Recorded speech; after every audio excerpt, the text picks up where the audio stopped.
Vice President J.D. Vance gives Russia and Ukraine an ultimatum on peace negotiations. I'm national correspondent Kayla Gaskins in Washington with where these ceasefire talks currently stand.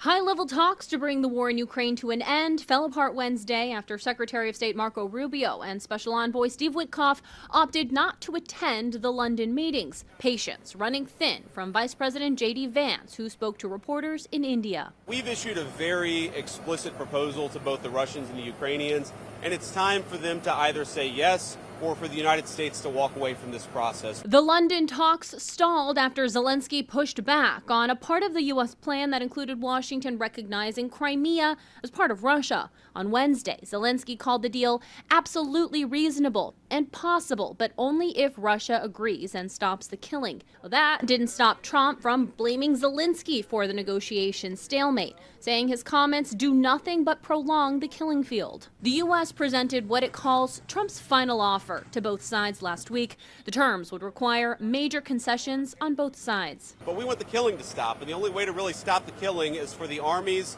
to both put down their weapons. Under the latest U.S. proposal, Russia would get U.S. recognition of their control of Crimea, recognition of Russian occupation of other key regions, a promise Ukraine will not join NATO, lifting of sanctions, and improved economic relationships with the U.S. Ukraine would get a robust security guarantee and European-led peacekeeping forces, the return of some land, access to a key river, and compensation and assistance for rebuilding. The plan was drawn up after a 4-hour meeting last week between Putin and Trump's envoy Steve Witkoff.